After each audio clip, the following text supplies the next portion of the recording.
yang menyajikan bento sih udah banyak ya bos, tapi yang beda nih, bukan cuma makanannya aja yang ala-ala Jepang. Di sini suasana outdoor dan indoor bener-bener dibuat kayak di Jepang.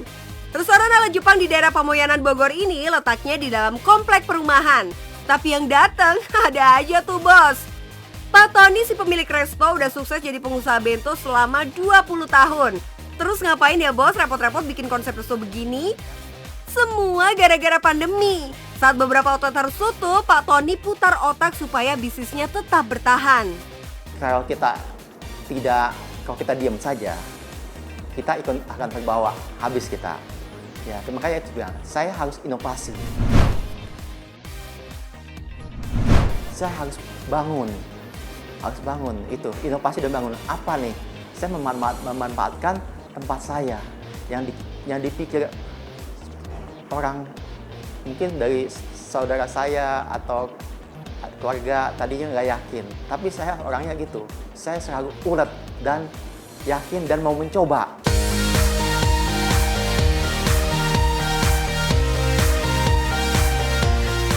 Yang kayak gini nih bos, kudu dicontoh. Saat bisnis mulai terancam, harus bisa berpikir kreatif biar bisa eksis terus.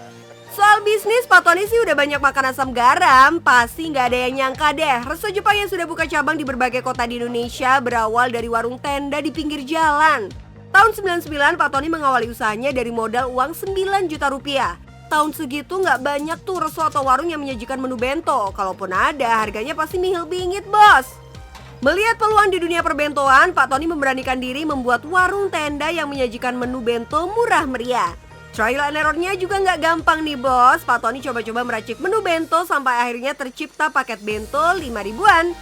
Zaman dulu kan belum ada sosial media ya bos. Promosi dari mulut ke mulut ternyata berhasil bikin warungnya diserbu pembeli. Dalam waktu seminggu ternyata bisa meledak. Jadi seminggu semua orang Bogor itu banyak tahu. Jadi dari situlah ramai semua di Bogor, semua tahu semua tempat di situ karena di situ adalah tempat nongkrong anak-anak muda semua. Jadi itulah yang membuat saya bisa seperti ini gitu. Ini nih kuncinya, target pasarnya tepat sasaran. Kalau target udah dapet, rasa dan harga makanan juga wajib diperhatikan ya bos. Nggak perlu waktu lama, warung tenda Pak Tony sukses berat. Ada tapinya nih bos, warung bakal laku keras kalau cuaca cerah. Namanya warung tenda pasti musuhannya sama cuaca. Belum lagi aturan jualan di jalan suka berubah-ubah. Dulu sangat menjadikan juga ya kalau lihat gitu. Karena pada waktu hujan kita tidak bisa buka tenda kita. Kemudian tempat kita pun pinggir jalan. Nah kita ada aturan juga akhirnya kan, ada aturan tidak boleh tempat di situ juga. Kemudian ya ada juga banyak masalah juga di situ. Sukses dengan warung tenda kaki lima nggak berarti berhenti inovasi ya bos. Pak Tony langsung membuat resto Jepang lengkap dengan sertifikat yang dibutuhkan. Sekalian deh tuh buka kemitraan besar-besaran.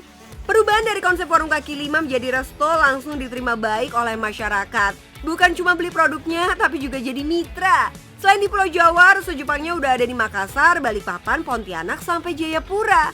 Nah gimana bos, tertarik sama bisnis bento Pak Tony? Atau mau coba bisnis lainnya? Boleh aja kok. Yang penting pastikan bisnis yang akan dibuat harus tepat sasaran. Nggak perlu ribet, bikin produk yang sederhana, dibutuhkan banyak orang dan konsepnya berbeda. Kalau sudah, jangan lupa untuk terus berinovasi. Buat yang terjun ke bisnis serupa, Pak Tony punya tips bikin menu hemat nih bos, dengan bahan yang pastinya mudah didapat.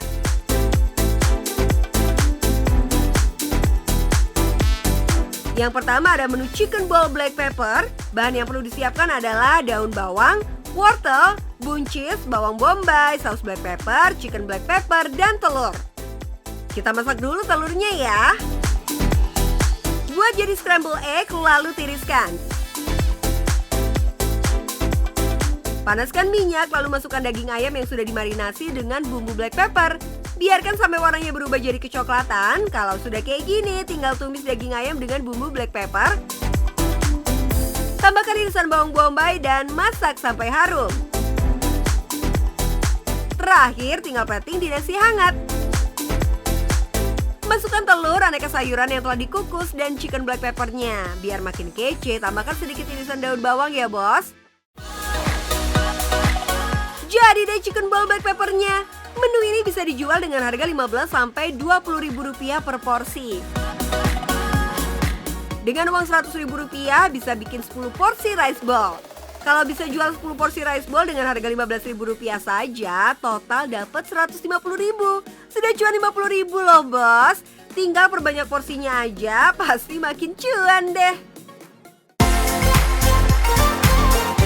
Menu selanjutnya ada beef teriyaki. Bahan yang digunakan adalah irisan daging sapi, bumbu teriyaki, dan irisan bawang bombay. Simpel banget kan bos, cara masaknya juga gampang, bisa banget dipraktekkan di rumah. Daging sapi yang sudah dimarinasi digoreng sampai kecoklatan. Setelah matang, daging tinggal ditumis bersama bumbu teriyaki dan irisan bawang bombay. Nggak perlu pakai lama, makanan sudah bisa disajikan. Ini dia paket bento beef teriyaki. Selamat mencoba! Usaha itu jatuh bangun sudah biasa. Yang penting jangan takut. Kita harus selalu mencoba inovasi dan pantang menyerah. Dan satu lagi adalah yang penting cuan bos.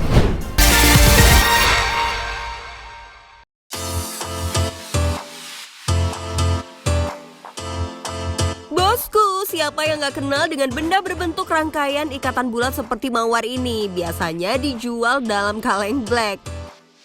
Ya, panganan yang komposisi bahannya terbuat dari tepung terigu, tepung tapioka, air, dan bumbu-bumbu seperti bawang putih, gula, garam, serta penyedap rasa ini sering dijadikan teman lauk pauk. Buat penikmat kerupuk, serasa belum lengkap menyantap hidangan tanpa ditemani kerupuk. Ada lagi nih yang lebih nikmat dari makan kerupuk. Ya, cuan dari jualan kerupuk lah. Penasaran bos? Kenalin nih bos, Kang Elvin, si bos kerupuk. Halo bosku, perkenalkan nama saya Elvin Sahrul Anwar. Selamat datang di pabrik kerupuk Erna Jaya.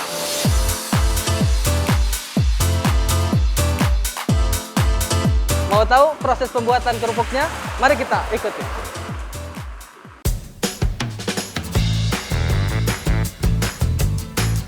Mau tahu nggak senikmat apa cuan dari jual kerupuk?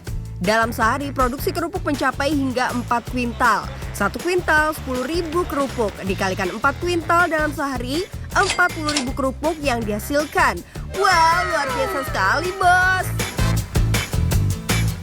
Bayangkan bos, harga satu kerupuk Rp600.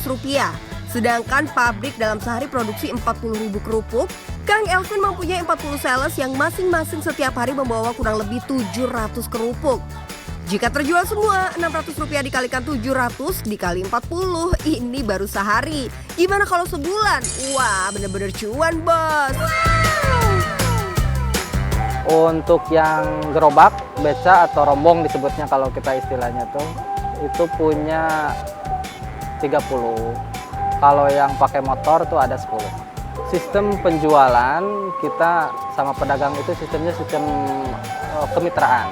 Jadi ketika ada seorang yang mau jualan, ya kita tampung, kita dikasih mes, sama kita dikasih kaleng untuk masukin ke warung-warung. Untuk sistem sales itu dari jam 7 sampai jam 1. Dari jam 1 mereka mulai goreng kerupuk masing-masing sampai jam 5.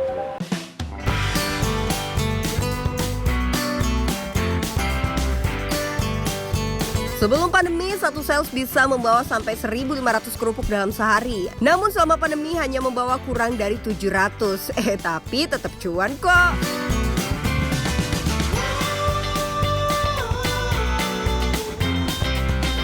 Jadi pas awal-awal pandemi itu bulan Maret, April, Mei, Juni, Juli kalau nggak salah itu 0%. Jadi nggak ada pendapatan sama sekali. Soalnya karyawannya sudah nggak ada, ditutup total. Di masa PPKM seperti sekarang ini, Kang Elvin mempunyai ide untuk menjemput bola dengan cara door to door menawarkan kerupuk langsung ke rumah-rumah. Nggak tanggung-tanggung, mulai dari perumahan biasa, komplek DPR sampai komplek kepolisian didatanginya. Di mana ada usaha, di situ pasti ada jalan bos. Pelanggan kerupuk pun tambah meningkat. Mantul Kang Elvin. Tahu nggak bos kenapa Kang Elvin tetap berjaya di bisnis ini? Ada lagi nih kiatnya, yaitu mengikuti kemauan pasar. Sebelum pandemi hanya fokus menjual kerupuk putih saja. Karena permintaan pasar, Kang Elvin juga memproduksi kerupuk rambak dan kerupuk lipat. Bukan hanya itu bos, dalam produksinya setiap kerupuk hadir dengan 3 ukuran yang berbeda. Mulai dari kecil, sedang hingga besar. Bos, di setiap usaha pasti ada kendala dalam berbisnis, tapi jangan takut. Setiap rintangan selalu ada jalan dan peluang buat hasilin cuan.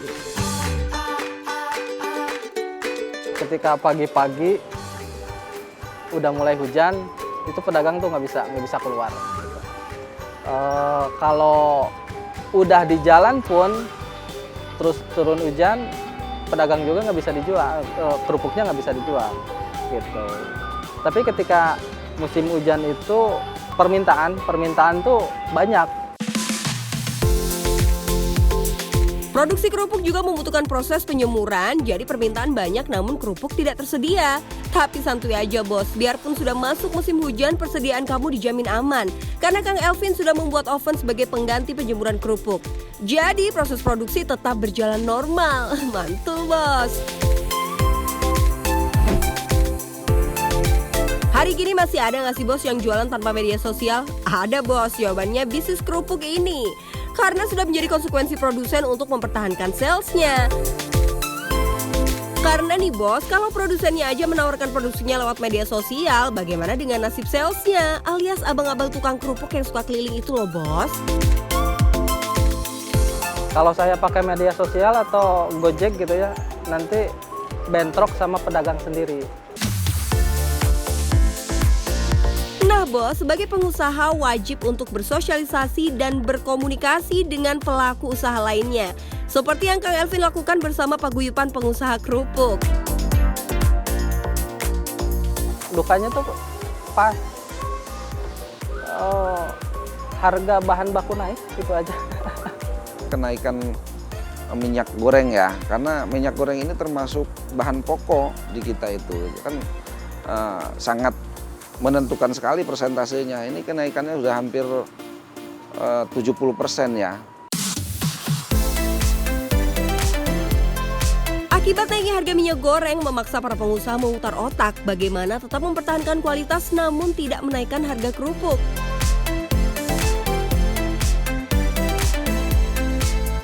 Nih bos, buat kamu yang punya modal terbatas atau masih takut untuk memulai usaha, bisnis kerupuk ini bisa dijadikan pertimbangan. Karena selain kerupuk ini sudah ada marketnya, bosku bisa datang langsung dan ambil kerupuk sesuai kebutuhan kalian. Selain itu juga bisa pilih kerupuk yang sudah matang atau masih mentah untuk dijual kembali. Ingat bos, tetap gurih dan kriuk ya, jangan melempem. Tetap semangat dan yang penting, Cuan bos.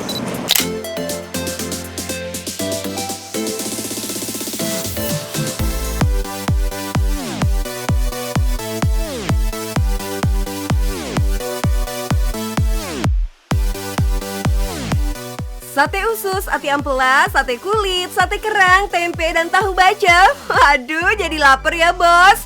Emang deh menu angkringan paling bisa nambah nafsu makan. Apalagi tempatnya kekinian, dijamin makin nyaman. Berlokasi di Pemda Cibinong, Kabupaten Bogor, angkringan yang satu ini punya konsep yang sedikit berbeda.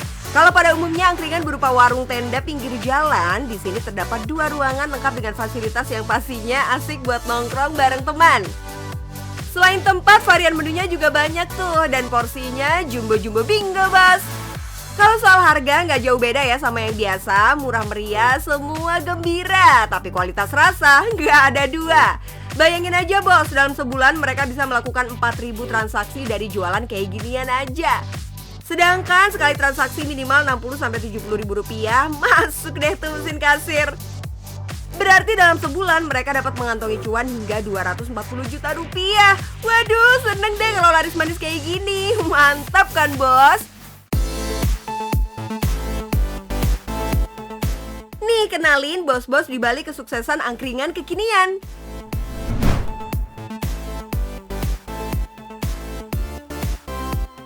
Siapa bilang bisnis bareng teman itu sulit? Ini kami bisa. Wah, seru banget ya, berawal dari tongkrongan, sekarang bareng-bareng cari cuan. Ini nih yang namanya teman sejati, nggak cuma sefrekuensi, tapi mereka juga sehati. Mantap! Memulai usaha sejak tahun 2016, sudah banyak brand yang mereka buat bersama-sama. Ada yang masih bertahan sampai sekarang, dan ada juga yang harus tutup dikarenakan pandemi. Sebelumnya kita kan ini ya Mas, apa sih tempat makanan keluarga gitu. Sebelumnya itu namanya Grocery.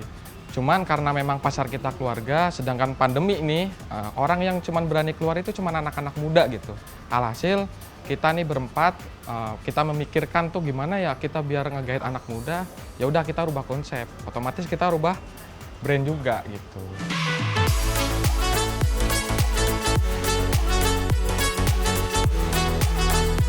Emang ya bos, pandemi ini merubah segalanya. Nggak cuma keadaan, tapi ternyata market untuk bisnis pun berubah tuh. Seperti yang dialami Mukti dan teman-temannya ini. Setelah berhasil membuat brand ketiganya pada tahun 2019, di tahun 2021 mereka terpaksa merubah konsep demi kebaikan bersama. Tapi alhamdulillah ya, hal ini terbukti sukses karena sejak awal buka angkringannya nggak pernah sepi pengunjung. Padahal nih bos, di sekitaran sana juga banyak loh warung atau resto yang menyajikan konsep serupa. Emangnya secuan apa sih bisnis angkringan? Karena memang kita lihat potensi untuk angkringan ini lumayan loh Mas. Kayak sebelumnya kan kopi ya. Kopi itu lumayan banyak untuk peminatnya. Nah, kita gimana sih ya untuk penyaing kopi ini kita apa nih? Biar bisa si orang-orang kopi ini kita tarik gitu loh Mas. Kita kepikiran untuk angkringan sih sebelumnya. Karena memang jajanan murah, sedikit-sedikit cuman banyak gitu. Ketika orang lihat makanan yang disajikan dengan banyak porsi, mereka kan lapar mata juga gitu. Wah, bener juga sih. Emang ya kalau melihat menu di angkringan itu bawaannya jadi lapar mata. Dan kalau dihitung-hitung harga yang dibayarkan sama aja tuh kayak makan di restoran. Soalnya ngambilnya suka kalap sih. Wah, emang jenius anak-anak muda ini ya bos. Nggak cuma pandai melihat peluang, tapi mereka juga jago baca situasi. Sampai-sampai mereka mengamati loh, apa aja sih yang dibutuhkan para pelanggannya. Emang the best kalian. Oh iya bos, berbeda dengan angkringan yang lain, di sini nggak ada tuh yang namanya nasi kucing. Mereka menggantinya dengan nasi bakar, isiannya pun lebih bervariasi dan porsinya yang jauh lebih banyak. Ya, bisa dibilang jumlah porsiannya 1:3 dengan nasi kucing. Gak cuma itu, bumbu bacemnya juga juara bos. Perpaduan manis dan gurihnya pas banget. Tapi bos, yang jadi pertanyaan nih, gimana sih caranya sukses berbisnis bareng temen? Soalnya banyak juga nih yang bilang katanya nggak mudah loh berbisnis bareng temen. Salah-salah dikit bisa merusak persahabatan. Sebenarnya untuk menyatukan pola pemikiran kita ya awal memang susah. Tapi mau nggak mau kita harus berbagi lah. Di sini bidang ini bidang ini bidang ini gitu. Otomatis alhasil dengan kayak gitu kita bisa membagi tugas dengan bisa kinerja dengan baik. Nah tuh bos, jadi meskipun berteman, profesionalisme tetap dibutuhkan agar usahanya tetap berjalan. Segala sesuatunya juga harus diomongin di awal supaya jelas nih pembagian tugas dan kewajibannya masing-masing. Jangan lupa harus saling terbuka dan mau menerima masukan. Berbeda pendapat itu hal biasa dalam berbisnis. Yang penting cuan, bos.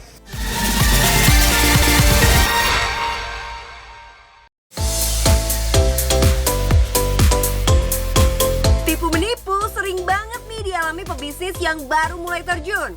Pengusaha susu dan keju ini mau bagi-bagi pengalamannya bos, biar bisa jadi pelajaran buat kita yang mau cari cuan dari peternakan. Ini bos, salah satu sapi FH yang menghasilkan cuan saya paling banyak, makanya saya kasih penanganan khusus, makan khusus supaya cuan saya makin banyak. Infonya besok ya bos, Sabtu 12 Maret 2022 jam 1 siang. Duh, rasanya pengen gak sih dapet info soal inspirasi cuan setiap hari? Jangan sedih, jangan gundah bos. Mulai Senin besok cuan bos bakal tayang lebih banyak. Tiap Senin sampai Jumat jam 12 siang dan Sabtu jam 1 siang. Makin banyak deh ide-ide bisnis yang bisa kita dapat. Yang penting cuan bos.